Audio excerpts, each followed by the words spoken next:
En 1975, Muhammad Ali y Joe Frazier se enfrentaban en Filipinas en lo que sería una de las peleas más famosas de la historia del boxeo.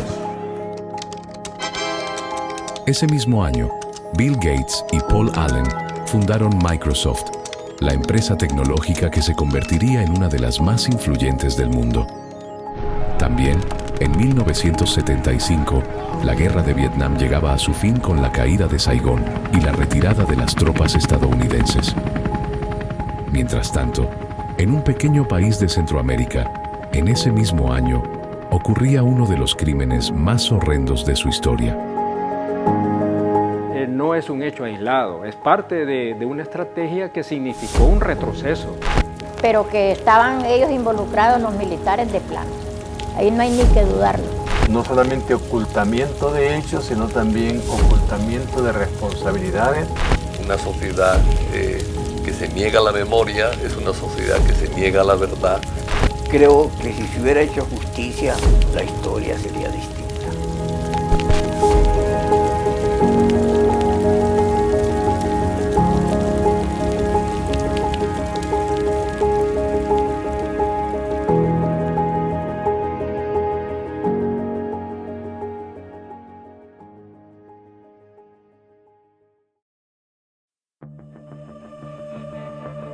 Tras el triunfo de la Revolución Cubana en 1959, Estados Unidos, bajo la administración Kennedy, convocó a una reunión panamericana en Punta del Este, Uruguay, en agosto de 1961, para formalizar la ruptura de los gobiernos latinoamericanos con el régimen castrista y proponer la Alianza para el Progreso.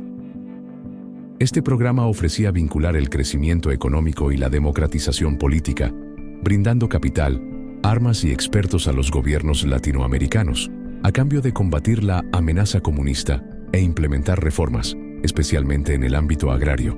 Sin embargo, estas reformas no beneficiaron a las mayorías. La Alianza para el Progreso gradualmente dio paso a una política predominantemente anticomunista, que favoreció el surgimiento de regímenes autoritarios y violentos en América Latina. En casi toda Latinoamérica se instalaron gobiernos militares a través de golpes de Estado, a menudo respaldados por intereses extranjeros y locales, que buscaban mantener los privilegios de ciertos grupos y evitar el avance de movimientos a favor de las mayorías. En esa época, Centroamérica se encontraba en una encrucijada crítica. Una profunda desigualdad social y económica, la falta de derechos ciudadanos, acompañada de una creciente represión política y autoritarismo, exacerbaban las tensiones sociales, preparando el terreno para el estallido de conflictos armados. Mientras crecía el descontento popular, los gobiernos militares en Honduras implementaron medidas represivas para sofocar cualquier forma de oposición. Las violaciones a los derechos humanos fueron generalizadas, incluyendo desapariciones forzadas, detenciones arbitrarias y torturas. La libertad de expresión y de prensa estaba severamente restringida, lo que cimentó la continuidad de políticas autoritarias en el país. Mientras tanto, los problemas estructurales de desigualdad y pobreza persistían, aumentando las tensiones sociales y políticas. El origen de las organizaciones campesinas en Honduras está estrechamente vinculado a las luchas de los obreros de las compañías bananeras en las primeras décadas del siglo XX. Sin embargo, fue en 1954 cuando se gestó uno de los movimientos obreros y campesinos más significativos en la historia del país. La Gran Huelga del 54, que exigía mejoras en las condiciones laborales y el reconocimiento de los derechos de los trabajadores. Sin embargo, fue hasta la década de 1960 que comenzaron a consolidarse organizaciones campesinas combativas, orientadas a impulsar una reforma agraria en el país. En 1970 surgió la Unión Nacional de Campesinos UNC, que tuvo su origen en las organizaciones del Movimiento Social Cristiano. El 18 de febrero de 1972, un grupo de campesinos de la UNC fue masacrado durante una toma de tierras en Olancho, en lo que se conoció como la Masacre de la Talanquera. 6 líderes campesinos fueron acribillados a balazos por un grupo de soldados que fueron enviados para desalojarlos de las tierras que habían ocupado. Aunque en 1960 se habían sentado las bases para una ley de reforma agraria durante el gobierno liberal de Ramón Villeda Morales, fue hasta 1972, bajo el gobierno militar del general Osvaldo López Arellano, que se comenzaron a implementar algunas medidas en el marco de un plan de reforma agraria. Estas medidas permitieron al Instituto Nacional Agrario, INA, adjudicar tierras baldías o subutilizadas a grupos organizados de campesinos. Los partidos políticos no eran capaces de instrumentar las reformas que se necesitaban para que el país creciera, que el país se desarrollara. Y entonces, para las elecciones del 71, se arma todo un aparato para crear un gobierno de unidad nacional que pueda cumplir con las demandas de la sociedad. Resulta un desastre en términos de administración, en términos de corrupción, en términos de la más increíble incapacidad. El gobierno de Ramón Ernesto Cruz. Un gobierno incapaz y un ejército que se reformen internamente, crean la coyuntura del golpe de Estado de diciembre del 72. Benjamín Erazo estudió leyes y sociología. Conoce de cerca el proceso de reforma agraria, pues era uno de los jóvenes profesionales que trabajaba en el INA durante el gobierno de Osvaldo López Arellano. Pero también hay otro factor a tener en cuenta, es que la efervescencia de la lucha campesina ha crecido, se ha fortalecido. Eso entonces hace que surja una alianza, si se quiere así, entre movimiento campesino inconforme con el gobierno civil y militares que no ven en los partidos políticos una alternativa para solucionar los problemas nacionales. Los tradicionales ministros que aparecían en todos los gobiernos fueron desplazados y en su lugar se nombró gente con más capacidades, gente más reconocida y se dice que era un gabinete de lujo. Uno de los primeros decretos fue el decreto ley número 8. La futura ley de reforma agraria tenía como objetivo la repartición de 600.000 hectáreas de tierras a 120.000 familias campesinas. Esto generó simpatías en el sector campesino y obtuvo resistencia, especialmente en los terratenientes y en la Federación de Ganaderos de Honduras, FENAG. En ese momento, los militares aparecieron como siguiendo el modelo peruano, ¿verdad? O por lo menos hablaban de eso, de un golpe que quería arreglar las situaciones de injusticia estructural en Honduras, y se centraron especialmente en el tema de la reforma agraria. José María Tojeira es teólogo, filósofo y sacerdote jesuita. Fue párroco y director de Radio Progreso en Honduras, y más tarde rector de la Universidad Centroamericana en El Salvador, donde lideró la defensa de los derechos humanos tras el asesinato de 6 jesuitas en 1989. Su trayectoria ha estado marcada por el compromiso con la justicia, la memoria y la verdad en la región. Los primeros años fueron unos años intensos de reforma agraria, con una reacción muy fuerte de los terratenientes en contra, con un espíritu de ánimo en los campesinos muy fuerte, un crecimiento en la organización popular, especialmente de la democracia cristiana como fenómeno nuevo, también la NACH en buena parte, con muchas invasiones de tierra para acelerar los procesos de reforma agraria, con un choque fuerte con las compañías bananeras, con la United Fruit y la Standard. La repentina disponibilidad de tierras para la reforma agraria se debió en parte a la reducción del dominio territorial de las grandes compañías bananeras.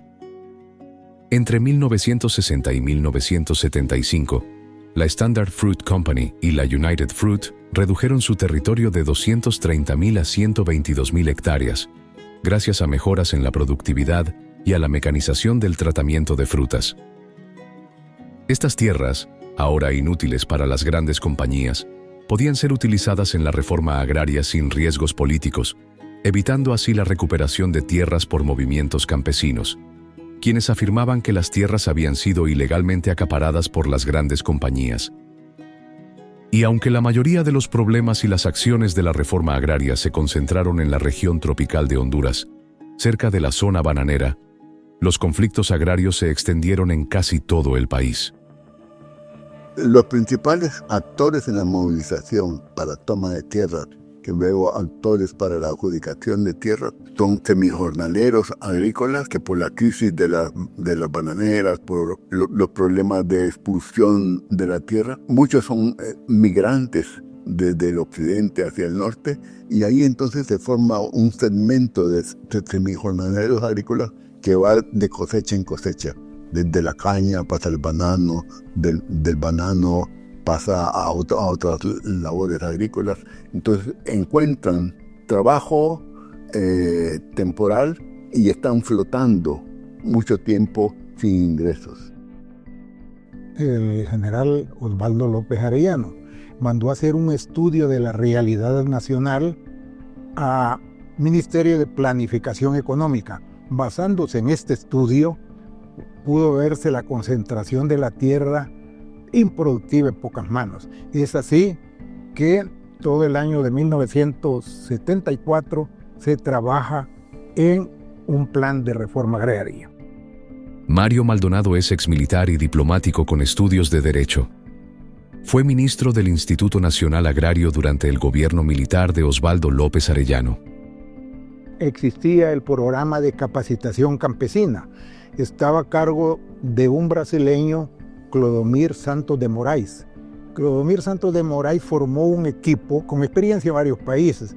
Aquí vinieron no solo de Brasil, de Perú, de Chile, de Argentina, y con los conocimientos que ellos tenían, no se podía copiar un plan. Claro que algunas cosas de reforma agraria sí, pero va apegada a la realidad nacional. Después del periodo de Osvaldo López, que me tocó estar unos 8 meses, pues me sacaron de la reforma agraria. Me habían dado un plan de reforma agraria para 5 años. Entre tanto, los movimientos campesinos seguían creciendo, organizándose y exigiendo el cumplimiento de la reforma agraria iniciada en 1962, el mismo año en que se celebró el Concilio Vaticano II, donde el Papa Juan XXIII había impulsado a la Iglesia a abrazar al siglo, con especial énfasis en los pobres. En 1968, la Segunda Conferencia Episcopal Latinoamericana, celebrada en Medellín, Colombia, promovió una educación liberadora y humanista para los marginados. Efectivamente, Medellín tuvo mucho peso, pero Medellín va muy ligado en la historia de Honduras con la celebración de la palabra, ¿verdad? Es decir, de hecho la celebración empezó un poquito antes que Medellín, creo yo, en Choluteca, pero después de Medellín se universalizó muy rápidamente en Honduras, y eso contribuyó enormemente también a la toma de conciencia de los campesinos. Honduras tiene una trayectoria, y es que fue en 1957, 58, 60, estuvo un obispo en Tegucigalpa, obispo auxiliar, Monseñor Domínguez. Monseñor Domínguez en ese momento tuvo la conciencia de que la pobreza en Honduras era muy grande, y él trató de atajarla, primero creando Cáritas para que se ayudara a los pobres. Fundó las escuelas radiofónicas que las trae de Colombia, y así va creando una serie de instituciones que de alguna manera tienen la intención de cambiar la mentalidad y la vida de los pobres dentro, sobre todo los campesinos. Germán Calix es sacerdote católico con estudios de teología, filosofía y sociología. Fue director ejecutivo de Cáritas de Honduras y estuvo en Olancho en los días posteriores a la masacre de Santa Clara y Los Horcones. Para ese tiempo ya la influencia de Medellín en la iglesia es bastante fuerte, sobre todo con la presencia de las comunidades eclesiales de base que aparecen así mencionadas en el Vaticano II, y que Medellín la saca a luz para decir, bueno, ese es el nuevo modo de ser iglesia, donde la iglesia realmente vuelve a la base, pero también recupera su pensamiento de base. Y Medellín uno de los temas fundamentales que trató fue el tema de la justicia en América Latina y de la injusticia estructural, la necesidad de cambiar estructuras. La estructura de la tenencia de la tierra era una estructura latifundista, es una estructura muy vertical del dueño del latifundio dominando a los campesinos, etc. Evidentemente, en una reflexión popular en torno a la palabra salía siempre la propia situación. La teología de la liberación permitió entonces hacer teología de manera diferente y hacer pastoral también de manera distinta. Y en Honduras, Gustavo Gutiérrez estuvo dando conferencias sobre teología de la liberación por los años 70-72. Entonces eso te crea todo un clima de renovación interna dentro de la iglesia. Medellín, que tiene una fuerte connotación, comunidades de base, teología de la liberación, entonces hace que los movimientos de celebración de la palabra, nacidos en el 68, entonces crezcan con una mentalidad muy renovadora y modernizante en ese momento por la situación que se está viviendo. Y entra entonces el movimiento de los movimientos campesinos. Estoy hablando de 1967, 68 en adelante. Manuel Ernesto Lobo es maestro e ingeniero agrónomo.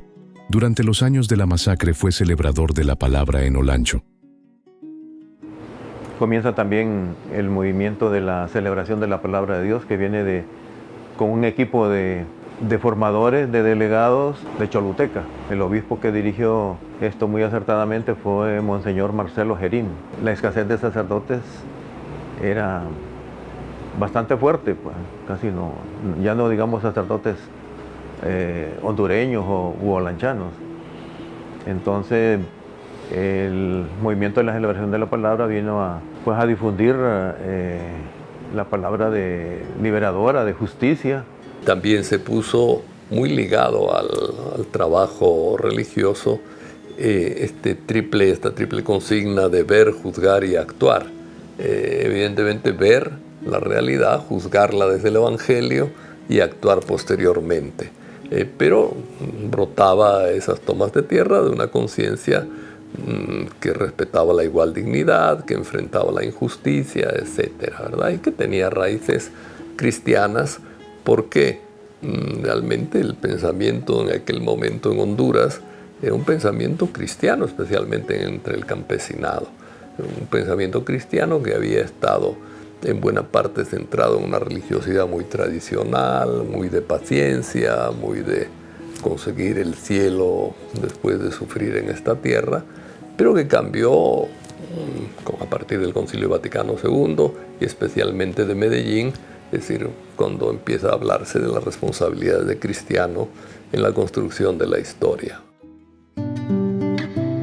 Este enfoque, junto a la aparición de nuevas experiencias como las comunidades eclesiales de base y el activismo de cristianos agrupados en diferentes movimientos, sentó las bases para las escuelas radiofónicas, una iniciativa educativa de la Iglesia dirigida a los campesinos y campesinas, destinada a apoyar sus luchas y denunciar las injusticias. No solamente era por radio, ese es otro detalle que yo creo que vale la pena rescatar. Nosotros nos movimos por todo el país.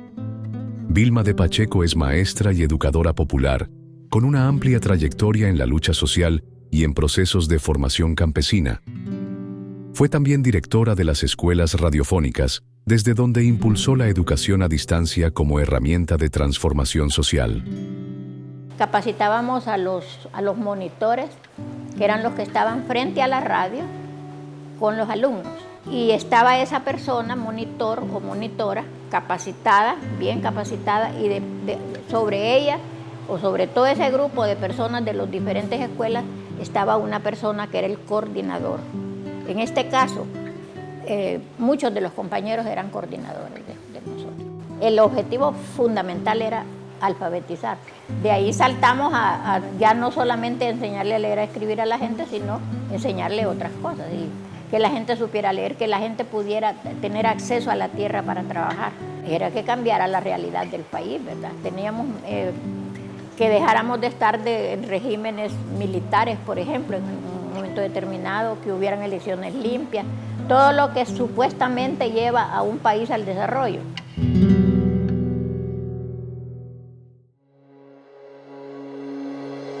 Las reformas que había prometido el gobierno iban a paso lento y, en febrero de 1975, una trama de corrupción implicaba al general Osvaldo López. El presidente de la United Brands, Eli Black, en un acto desesperado, se quitó la vida al lanzarse desde la ventana del piso 44 de su edificio. El 9 de abril de ese mismo año se publicó la noticia de que la United Brands, con la autorización de Eli, había depositado un soborno de más de $2 millones en una cuenta del general López, a través de su ministro de Economía, Abraham Benetton Ramos, a cambio de que el gobierno redujera los impuestos de exportación del banano. El 22 de abril de 1975, Osvaldo López Arellano fue destituido por sus colegas militares y reemplazado en sus funciones por el general Juan Alberto Melgar Castro. El general López Arellano nunca fue perseguido por la justicia y Abraham Benetton solo estuvo 4 días en la cárcel. Fue liberado después de negar todos los cargos y de pagar una fianza de 1.650 lempiras. Se libró de cualquier otro acto judicial gracias a la amnistía de septiembre de 1980, una fecha que recordaremos más adelante. Bajo el mandato de Melgar Castro, las fuerzas militares llevaron a cabo operaciones para desalojar a campesinos de tierras ocupadas, favoreciendo a los terratenientes y a las empresas agrícolas. Esto provocó desplazamientos forzados y aumentó las tensiones principalmente en las zonas rurales. Los conflictos por la tierra eran cada vez más frecuentes y a menudo terminaban en violencia y represión hacia los campesinos por parte de las fuerzas de seguridad del Estado. Ya no es el gobierno del 73 el que está, sino que es un gobierno del 75, lo cual anunciaba de que la reforma agraria anunciada hasta el 80 quedaba trunca. Hay un momento de parálisis del proceso por razones de instrumentación de la ley y hay un reclamo campesino creciente que se produce como se llama, tomas de tierra a nivel nacional. Esas cosas son factores determinantes en la violencia que va a venir.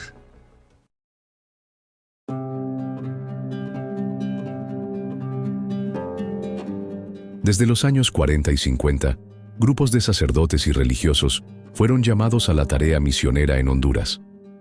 En las décadas siguientes, llegaron misioneros españoles, canadienses, franceses, estadounidenses y de otras nacionalidades y denominaciones, estableciéndose en distintas regiones del país.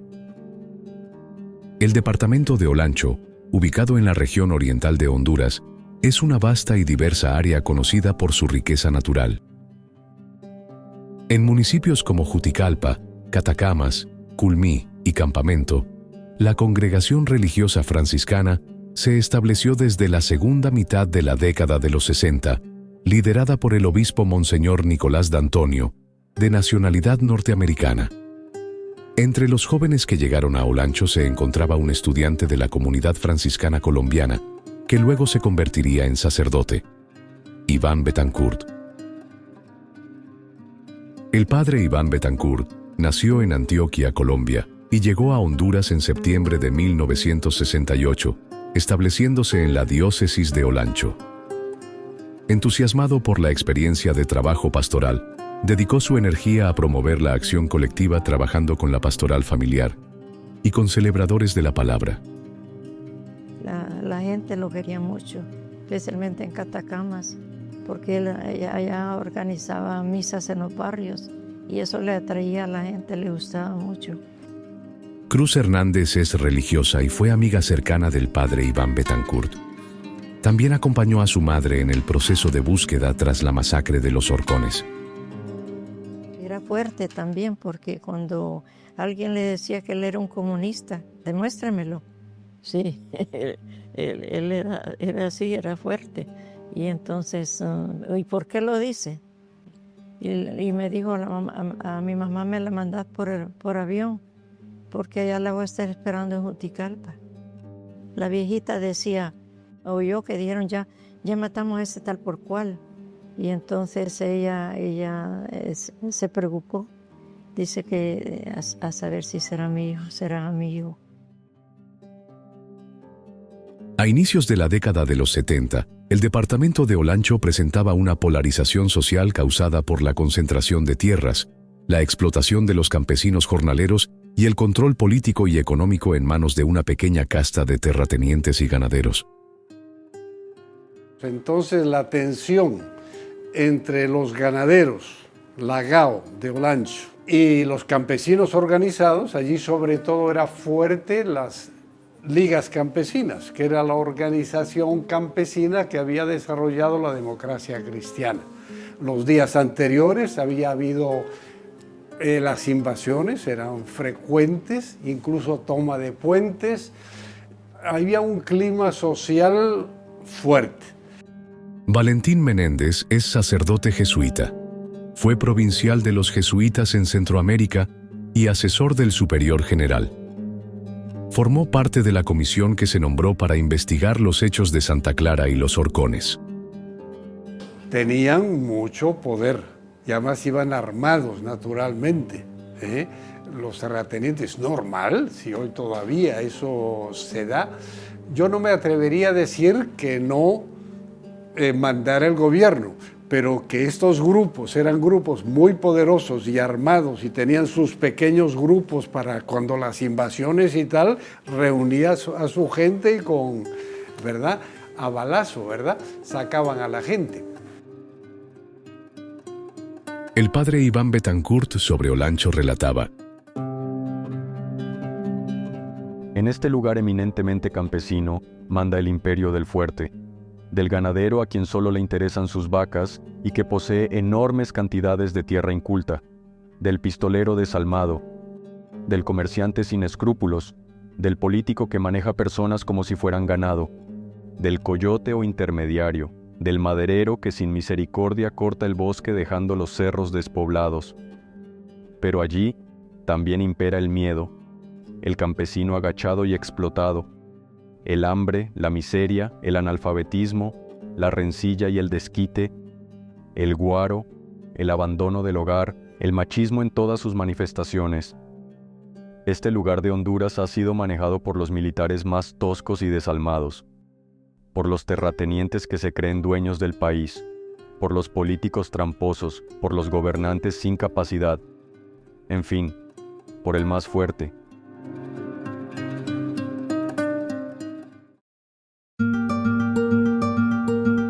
La Iglesia Católica de Olancho se convirtió mayoritariamente en defensora de los más pobres, que en ese tiempo eran los campesinos sin tierra.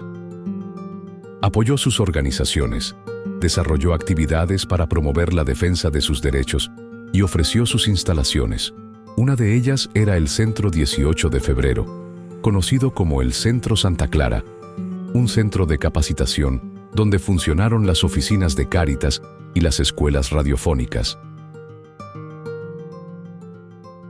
Roque Ramón Andrade era maestro, coordinador de las escuelas radiofónicas y comprometido con la educación de los campesinos. Fue una de las personas capturadas por los militares en el Centro de Capacitación Santa Clara.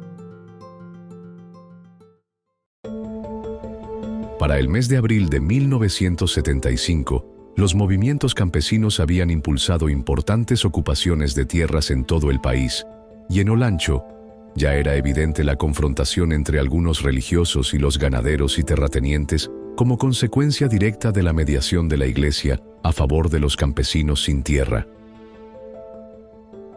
En junio, la Unión Nacional de Campesinos, UNC, organizó la llamada Marcha del Hambre y convocó a campesinos de todo el país para que se movilizaran hacia la capital el 25 de junio de 1975. Yo me fui ese día y otro día quedé de que iba a venir para juntarnos allá en Lepaguar en la caminata.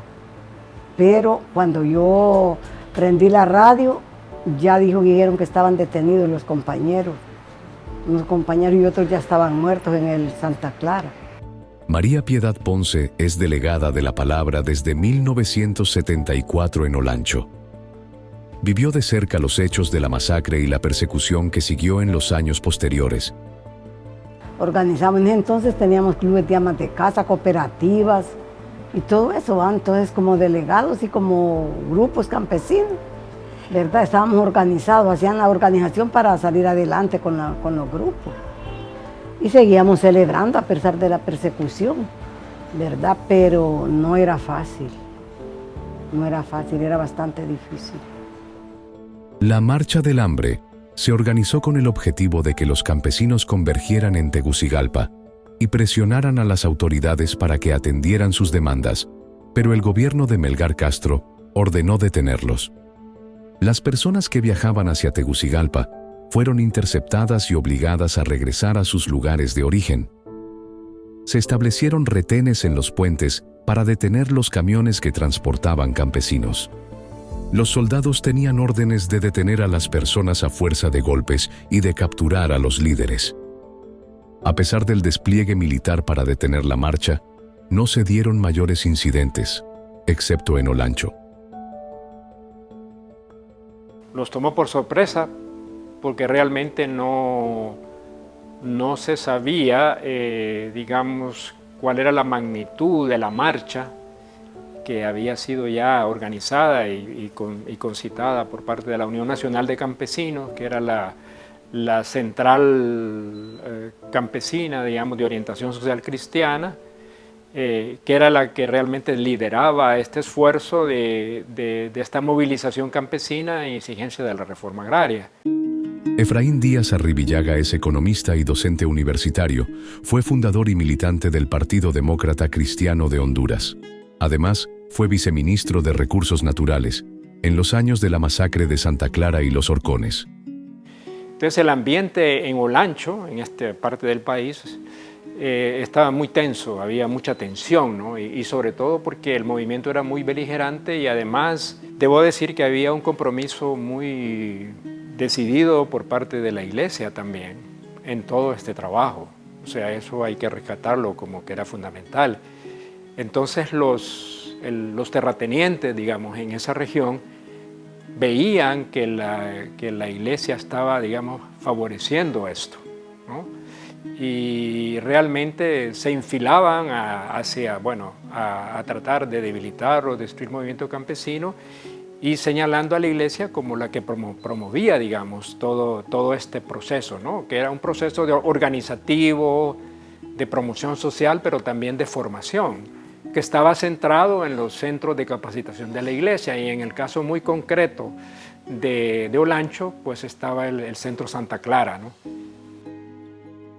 En el Centro Santa Clara se encontraba la bodega central de las cooperativas de consumo, una iniciativa de los campesinos para el comercio de productos de primera necesidad.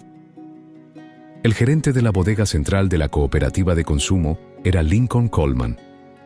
Lincoln Coleman era campesino, pero también bachiller, perito mercantil y celebrador de la palabra. Fundador de cooperativas y de ligas campesinas en Olancho, padre de 7 hijos. Días después de su asesinato, el mayor José Enrique Chinchilla, comandante militar de Olancho y uno de los responsables de la masacre, mintió a las autoridades acusándolo de haberse fugado del presidio y de formar parte de un grupo guerrillero.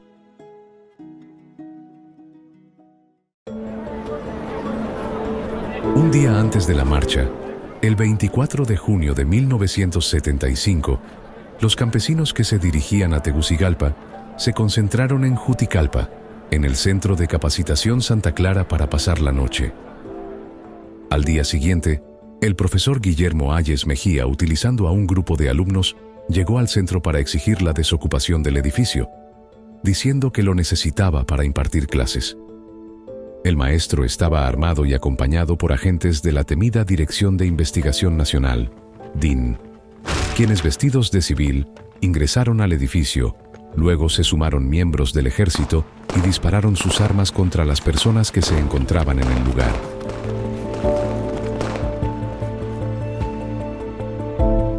Y yo escuché a cierto grupo de personas que estaban por ahí hablando, dice, hay una matanza en Santa Clara. Luz Marina Alonso es feligresa de la diócesis de Olancho, y aunque era una niña en los años de la masacre, ha participado para mantener viva la memoria de los mártires. Entonces yo me fui rápido y fui a decirle a mi madre, mami, fíjese que dicen que esto y esto está pasando en Santa Clara. Yo no fui a la escuela, pero había muchos niños de escuela porque habían convocado a las escuelas para Santa Clara, no sé para qué. Mi escuela no estaba convocada, yo no fui a ese día a la escuela. Entonces decían las mamás, y están mis niños ahí en Santa Clara. Entonces mi madre dice, pues gracias a Dios que ustedes no fueron, dice, pero no sé para qué los convocaron porque yo no supe, pero sí me acuerdo que hubo mucho alboroto en ese momento. En el centro Santa Clara se encontraban dirigentes de la Central de Servicios de la Federación de Cooperativas de Consumo, supervisores de las escuelas radiofónicas, promotores y promotoras de otras organizaciones, y el párroco de Hualaco, el padre Casimiro Seifer, que estaba de visita en Juticalpa. El padre Casimiro Seifer era un hombre alegre y servicial. Nació en Medford, Wisconsin, el 12 de enero de 1941. Llegó a la diócesis de Juticalpa a inicios de 1973, donde dedicó su vida al servicio de los más pobres en las parroquias de Hualaco y San Esteban. Casimiro fue golpeado, torturado y castrado antes de asesinarlo en la hacienda Los Horcones. Tenía 34 años. Se dice que al padre Casimiro, los terratenientes lo confundieron con otro sacerdote que consideraban subversivo, el padre Bernardo Boulang. El día anterior yo pasé cerca del centro Santa Clara y entonces vi que había muchos campesinos, fui a saludarlos, entonces ellos me pidieron, viene a celebrar la misa mañana, por la mañana, antes que nos vayamos. Bernardo Boulang, de nacionalidad francesa, trabajó de cerca con los campesinos de Olancho y fue perseguido y expulsado de Honduras poco tiempo después de la masacre de Santa Clara y Los Horcones. El padre Bernardo Boulang falleció en 2018. Esta entrevista fue realizada en 2014. Yo digo, sí, vengo mañana a celebrar la misa. Cuando me fui del centro Santa Clara, me encontré con militares que estaban en camiones. Entonces yo digo, puchica, eso me suena mal, ¿no? Y vine a las 3 de la mañana pensando que los militares podían estar adentro, pero estaban dormidos los campesinos, entonces toqué a la puerta, pude entrar y celebré la misa. Celebré la misa, me impresionó mucho esta misa. Me impresionó mucho porque yo sentía que había algo de seriedad, de temor también, ¿no? Es normal. Fue agradable, al mismo tiempo muy profundo como sentimientos. Entonces se fueron después. Según el informe de la comisión investigadora, los militares asesinaron en el centro Santa Clara a varias personas, entre ellas a Miguel Ángel Barahona, Fausto Cruz, Francisco Colindres, Alejandro Figueroa, Máximo Aguilera y Arnulfo Gómez. Otras personas que estaban en el centro fueron capturadas y trasladadas a distintas celdas. Además del padre Casimiro, se llevaron prisioneros a Lincoln Coleman, Bernardo Rivera, Roque Ramón Andrade, Juan Benito Montoya y Óscar Ovidio Ortiz. Más tarde, fueron sacados de la celda donde se encontraban. Los desnudaron y los llevaron a la hacienda Los Horcones. Querían un cura, un sacerdote más, para decir, ahí la iglesia está metida en esta marcha. Esa tarde, el padre Iván Betancourt viajaba de Tegucigalpa a Catacamas con su cuñada, la colombiana María Elena Bolívar Vargas, que estaba de visita en Honduras, y con Ruth García Mallorquín, una amiga que viajaba a visitar a sus padres en Catacamas. El padre Iván Betancourt ya había recibido amenazas por parte de los terratenientes y ganaderos de la zona, quienes consideraban sus actividades como subversivas. El 23 de junio, 2 días antes, en Catacamas, las esposas de los ganaderos se reunieron con el gobernador. Le fueron a pedir una cosa, que echara y deportara al padre Iván. El gobernador se negó. Una de las señoras dice, bueno, pues entonces habrá que eliminarlo. Como una cosa, fíjate el ambiente que se vivía ya, por eso no nos extrañemos que fueran a por Iván de una forma, pero vamos, por una parte injusta y por otra parte decidida, y guardaban un odio tremendo, ¿verdad?, hacia él. Era de conocimiento popular que había conversaciones entre políticos, ganaderos y militares locales sobre la posibilidad de expulsar, desaparecer y asesinar a los miembros de los equipos parroquiales de Campamento, Culmí y Catacamas. Las cabezas de Monseñor Nicolás d'Antonio y del padre Iván Betancourt tenían un precio de 50.000 lempiras.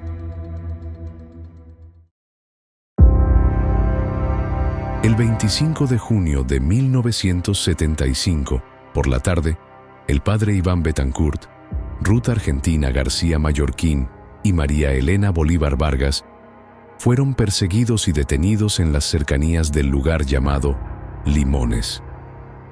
Allí, el subteniente Benjamín Plata los capturó y los llevó hasta Lepaguare, a la hacienda Los Horcones.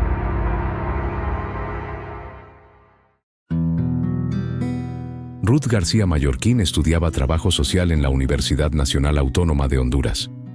Como todo estudiante del interior, viajaba a su lugar de origen para visitar a su familia. Por su parte, María Elena Bolívar Vargas era colombiana y visitaba Honduras por vacaciones para olvidarse de la reciente muerte de su abuela.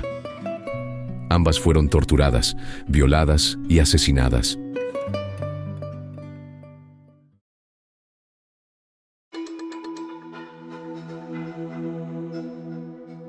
La hacienda Los Horcones estaba ubicada en el valle de Lepaguare, cerca de Juticalpa.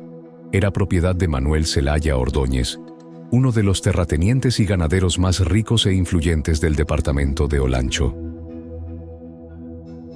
La comisión investigadora del Consejo Superior de las Fuerzas Armadas demostró que los ganaderos y terratenientes de Olancho, en complicidad con el jefe del presidio y el comandante militar departamental, organizaron premeditadamente un operativo represivo. Se había previsto aprovechar la ocasión para golpear a la Iglesia Católica, asesinando a agentes de pastoral y a sacerdotes considerados instigadores del orden público. Esta afirmación se sostiene no solo por la acción en el centro Santa Clara, sino también porque, el día anterior a la masacre, los responsables destruyeron el puente que daba acceso al valle de Lepaguare, bloqueando el tránsito entre Juticalpa y Tegucigalpa, y además, habían alojado en la finca Los Horcones a un pelotón del 6º Batallón de Infantería. La madrugada del 26 de junio, un convoy bajo el mando del mayor José Enrique Chinchilla se dirigió con los prisioneros al valle de Lepaguare. Al llegar al paso bloqueado por el puente destruido, el convoy se detuvo. Los detenidos fueron transferidos a 2 vehículos que ya los esperaban al otro lado del puente. En este punto se unieron al convoy José Manuel Zelaya y Carlos Barr para dirigirse hacia la hacienda Los Horcones.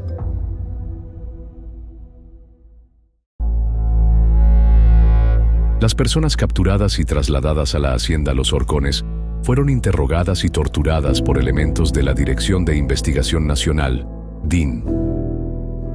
Al padre Iván Betancourt le sacaron los dientes y le cortaron los testículos. También le cercenaron las manos y los pies, y le sacaron los ojos y las uñas.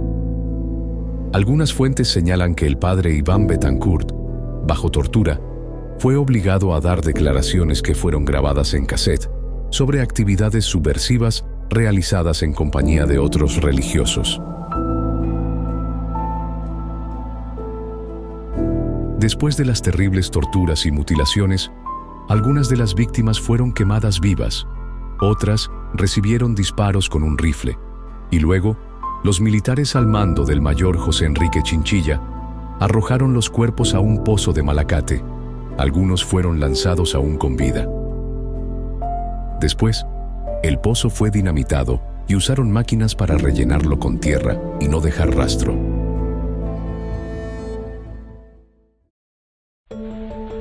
Al día siguiente, se hizo circular el rumor de que varios de los detenidos, incluyendo los 2 sacerdotes, se habían fugado de la prisión y huido a las montañas con un grupo guerrillero. Existen diferentes mensajes y diferentes hechos que relacionan que el padre Casimiro ha sido visto recientemente en diferentes puntos del departamento. También ha sido visto Lincoln Coleman, otro de los fugados, dijo el mayor Chinchilla.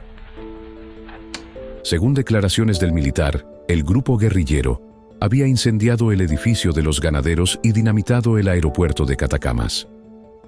También cortaron las líneas telefónicas de Juticalpa. Estamos frente a un operativo guerrillero bien planificado y sumamente peligroso, afirmó Chinchilla.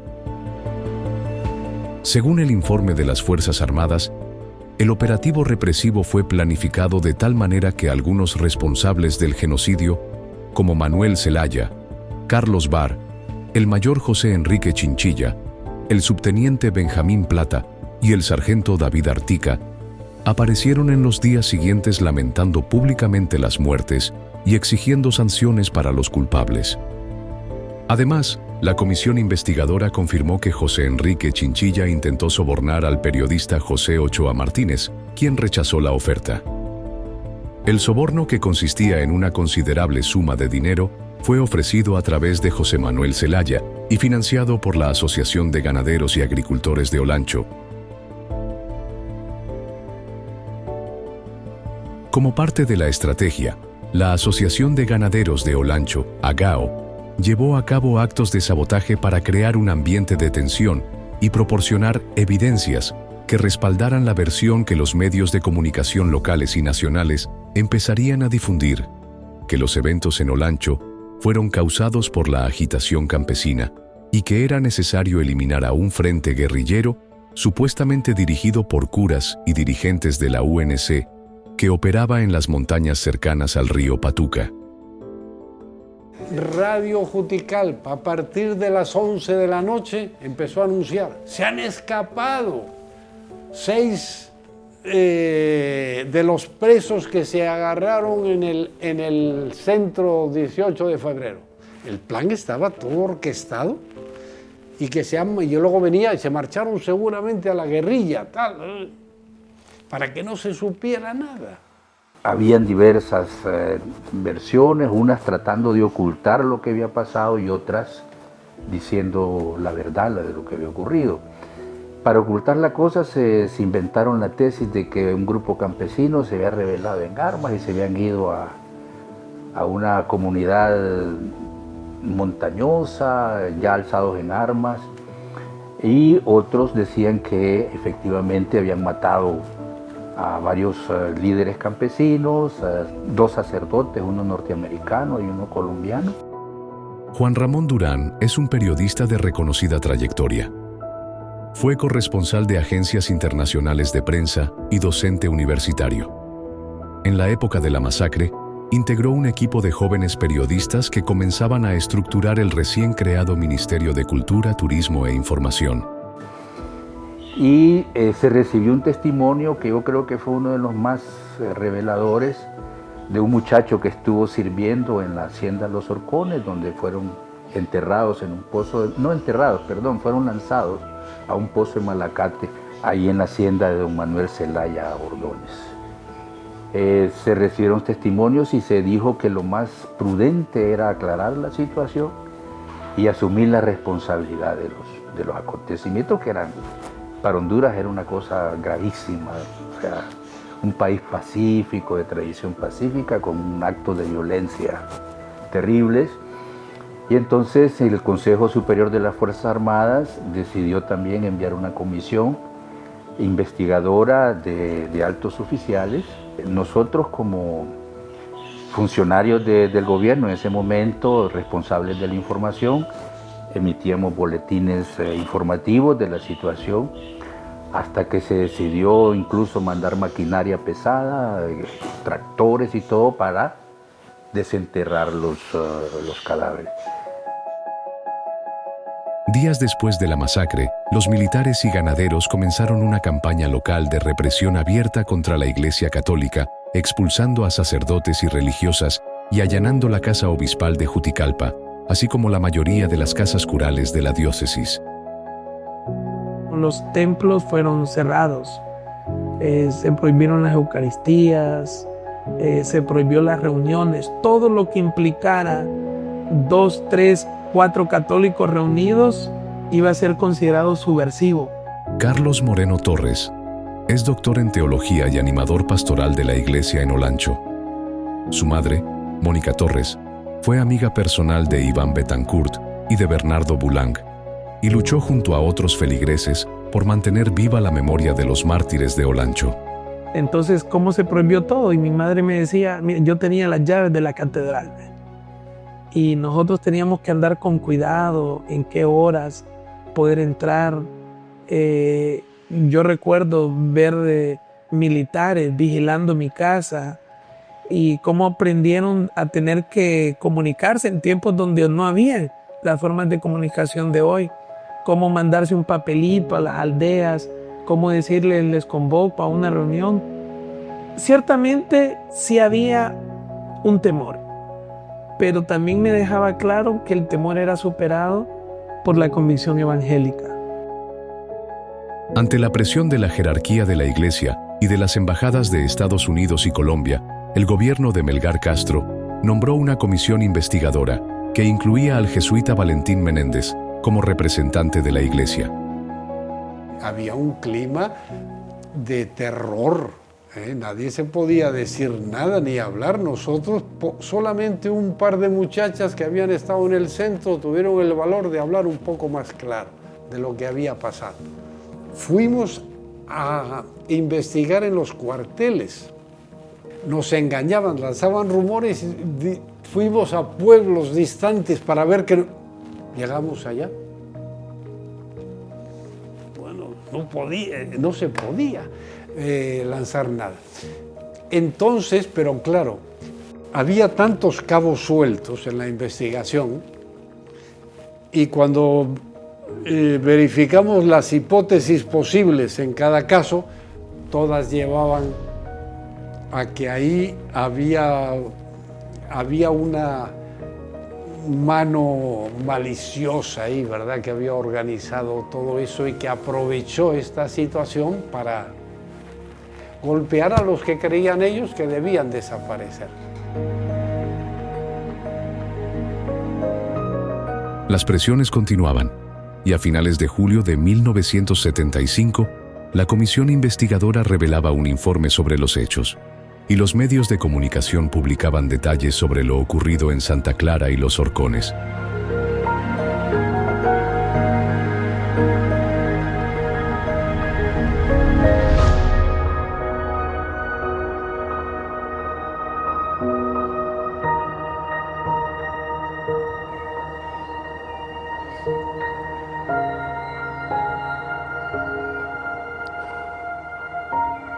Porque sabemos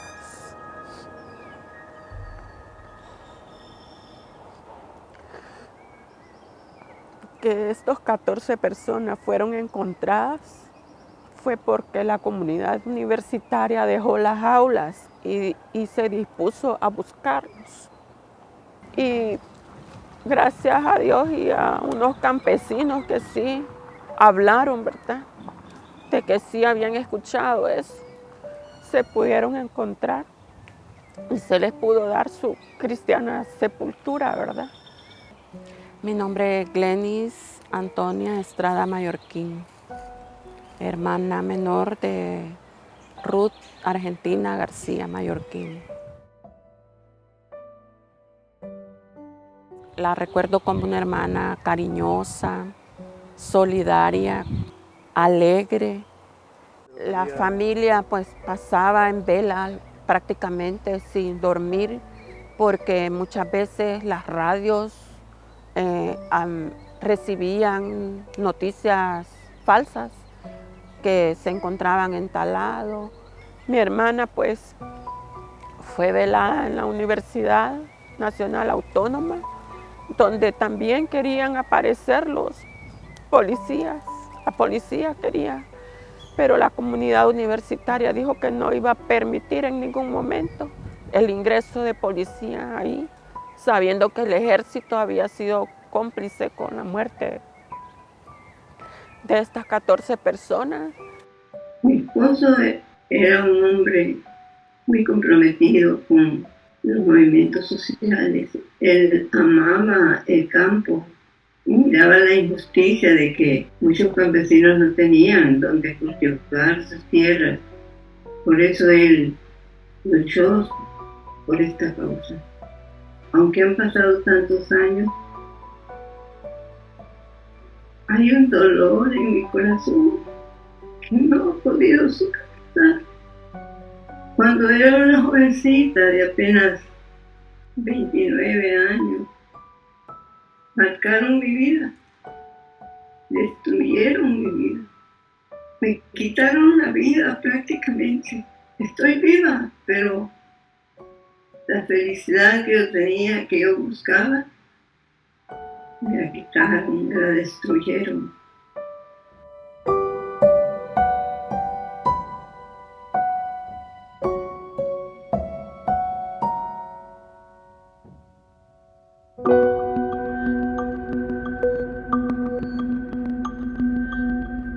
Los principales responsables de la masacre fueron finalmente condenados a 20 años de cárcel por homicidio consumado, no por asesinato, en un juicio lleno de irregularidades. El padre Guadalupe Carney, en su autobiografía, escribe: Las protestas aumentaban no solo en Honduras, sino también en el extranjero, por lo que el general Melgar Castro ordenó la captura de aquellos que claramente fueron encontrados implicados por la comisión investigadora. En la penitenciaría central, los asesinos ricos, Mel Zelaya y Carlos Barr, tenían celdas especiales con todas las comodidades y con permiso de dejar el recinto de vez en cuando para divertirse por la noche en Tegucigalpa o para ir a Olancho con sus guardias a supervisar sus empresas y negocios. La cárcel de estos señores era como una suite de un hotel de lujo.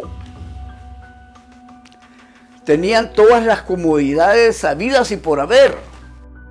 Óscar Aníbal Puerto es abogado y defensor de derechos humanos. Antes de la masacre fue procurador del Instituto Nacional Agrario en Olancho. La Mora, que era el sector de la penitenciaría donde estaban recluidos, de todo eso ya se cayó al suelo, ¿verdad? Al paso de los años. Era un sitio privilegiado donde no entraba ningún otro reo. En 1978, en otro golpe de barracas, el general Melgar Castro fue destituido por una junta militar presidida por el general Policarpo Paz García. En julio de 1980, se instaló una Asamblea Nacional Constituyente, cuya finalidad era conformar la estructura jurídica fundamental del Estado. No obstante, las violaciones a los derechos humanos aumentaron significativamente. Algunos perpetradores de estos crímenes eludieron la justicia cuando la Asamblea Nacional Constituyente declaró una amnistía general e incondicional para los delitos políticos y comunes cometidos entre el 2 de septiembre de 1969 y el 28 de mayo de 1981. De esta forma, a pesar de la condena, los responsables de la masacre de Santa Clara y los Horcones, en septiembre de 1980, fueron liberados gracias a un indulto propiciado por ese decreto de amnistía de la Asamblea Nacional Constituyente. Se emite un indulto, una amnistía con dedicatoria particular pues a los terratenientes involucrados en la violencia ahí.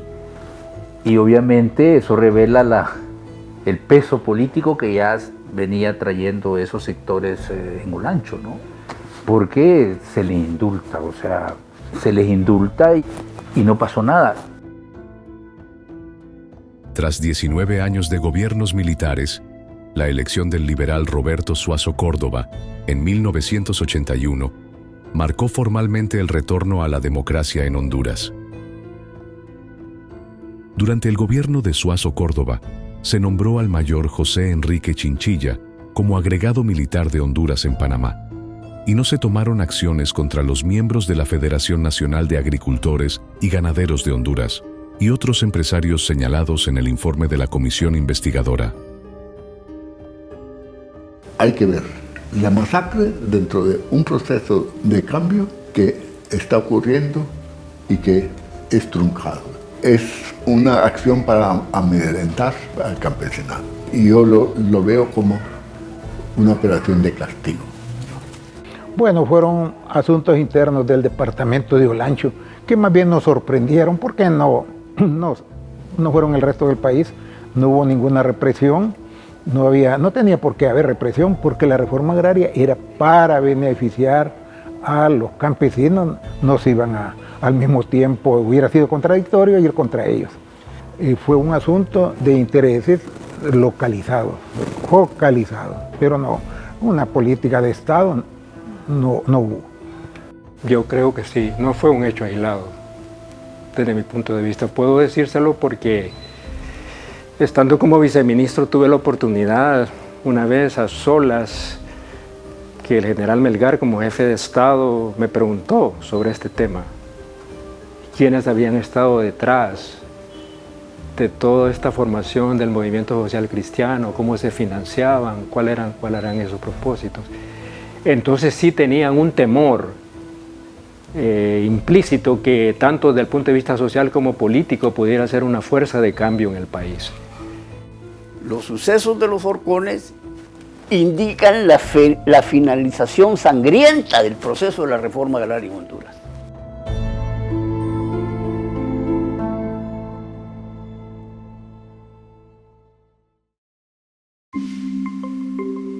Después de la masacre, el movimiento social liderado por la Iglesia Católica disminuyó su acción dirigida hacia los campesinos.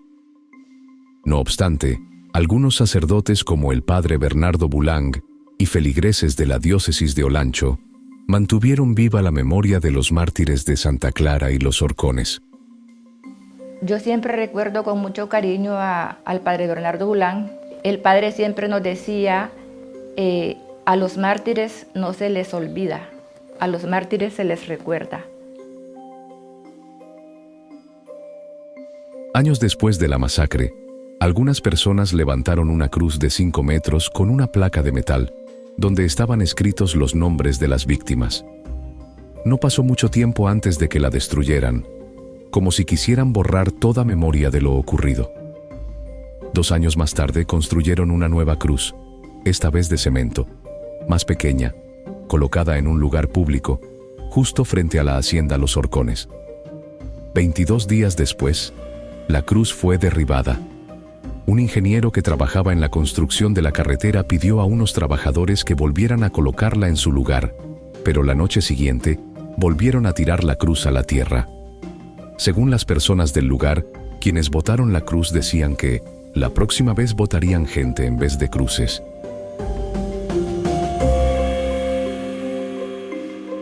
$50 años han pasado y la ansiada reforma agraria nunca se llevó a cabo.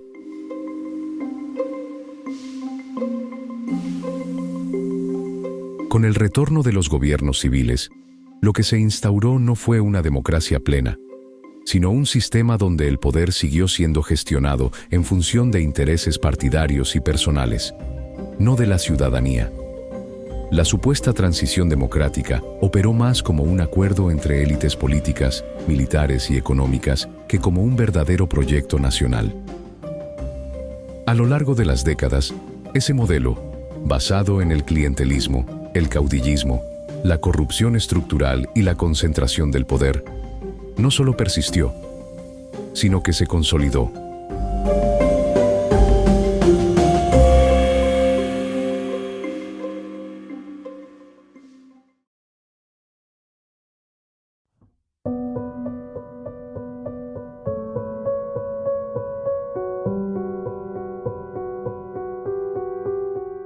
Recordar y reflexionar sobre los hechos ocurridos en Santa Clara y Los Horcones es un acto de resistencia contra el olvido y la impunidad.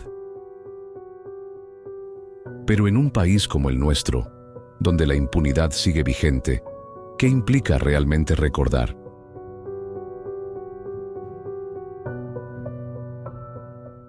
El tema de la memoria para mí está muy profundamente vinculado con el tema de la verdad.